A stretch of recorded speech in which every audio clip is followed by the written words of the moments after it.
So first of all, I'd private message them, just ask them a few questions on what's on their profile page. Would you have a look first at what's on there? Yeah. Colin Bidwell is a victim of terrorism. He's been paid to go on Facebook using a fake profile and message extremists. It's part of a project funded by Facebook themselves. I just let them know, but I don't want to kill anybody. I'd like to talk to people to work the issue out. In my case, I should hate Muslim extremists. I'm lucky to be alive. So I thought now I'd open up and maybe explain about me. On holiday in Tunisia in the summer of 2015, Colin saw dozens of people shot dead on the beach he was sunbathing on. Someone firing a gun.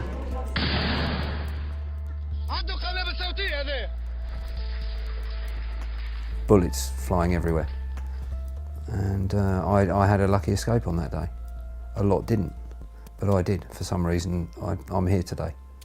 Be nice to people, whatever your beliefs or religion. For me, it's simple.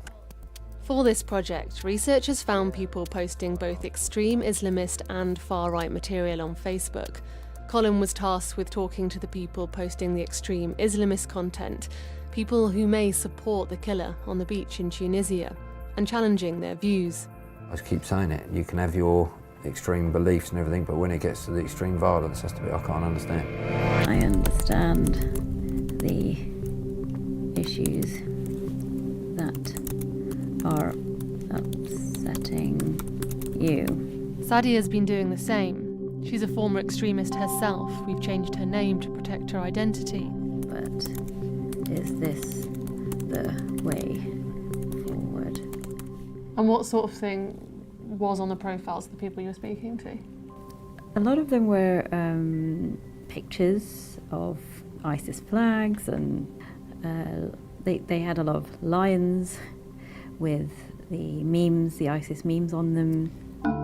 There have been a series of high-profile cases of far-right and Islamist extremists radicalised online. Big tech companies like Facebook have been taking a kicking from politicians saying they have to do more to stop extremism littering their sites. For this project, Colin and Sadia were known as intervention providers. There were 11 of them, and they fell into 3 categories: former extremists, survivors of terrorism, and trained counsellors. This was a pilot project by an organisation that specialises in extremism, called the Institute for Strategic Dialogue, or ISD. First of all, we identified Facebook pages where people were expressing support for extremist groups and posting extremist content. We then used software to analyse the ways in which people were engaging. The researchers would then manually look at Facebook pages to select people posting very extreme, far-right and ISIS-supporting content. What was the bar for someone to be targeted, to be chosen for this? So we'd look for people who were using the most violent, most hateful, most dehumanising language towards others, suggesting that whole communities need to be killed, need to be eradicated. Allah followers are criminals and need to be annihilated. In all, 569 people were contacted on Facebook. 112 people replied. 76 had a sustained conversation. An ISD claimed that 8 people showed signs that the conversation had a positive impact. This is small numbers, experimental. What was it for you that says it did work? The levels of sustained engagement that we saw across these categories of individuals that we were reaching out to are extraordinary. We were trying to fill a really big gap in responses to online recruitment and radicalization. And that gap is in the direct messaging space. There's quite a lot of work being done to counter general propaganda with counter-speech and counter-propaganda and the removal of content. But actually we know that extremists are very effective in peer-to-peer direct messaging, and that's how they're most effective. And yet there's no systematic work being done to reach out on that basis, on that direct engagement basis. That's the gap we were trying to fill. Just worried about the future for my children with all this violence that's online. The first contact I can remember it was just so intense. I thought someone was going to jump out the screen, or there was going to be a bang at the door and someone was going to try and attack me. You know, it really did frighten me, my first contact, when I got a reply. Do you think you're qualified to do this kind of work? I think I was a little bit entitled to do what I did after what we've been through and still going through. That if there was the smallest chance that I could make some form of difference or awareness for me, I'm in. I'm in. I think I'm entitled to ask those questions. Why would someone want to take another one's life, especially if they're innocent? Yeah. That is different though, isn't it? Justification and qualification. Yes, it is. It is. I'm certainly not qualified. I know I did quite well on the programme, but maybe because everything was genuine. I was asking from me. You know, I wasn't taking it from a book. I was taking this from experience. It's always me thinking, how would I speak to me, and what would have made me change my views. I had quite radical views when I was in my teens. I felt voiceless. I felt as though there was an injustice that no one was addressing. And I can really relate to these young people. This project has raised serious concerns for privacy campaigners. They're very worried about Facebook, a website that advertises itself as a place for friends to connect, is funding this kind of what they call surveillance. Based on the headlines, people might find it quite attractive because it does seem to be a way to counter something that people are very worried about. But you need to be very careful when you're dealing with issues that really concern the public in terms of their fear of extremism, their fear for their own physical well-being and that of their family, whether these things actually are effective. I think it will make people sceptical about the role of social media organisations. It will make people who are concerned about surveillance and aware of the many ways that it can happen, either by companies or by governments, more suspicious. Like when are you not being monitored? Millie is especially worried about the fact that Facebook funded a project that broke its own rules and created fake profiles for this work. To now allow fake profiles and people to infiltrate groups and then speak to people changes the whole dynamic of what Facebook is about. Facebook didn't give the people running this project any special access to the site, but they did fund it, though they won't tell us exactly how much they spent.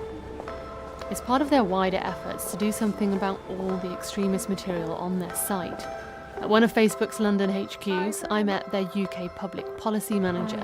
Katrin, nice to meet you. So this way? Yeah.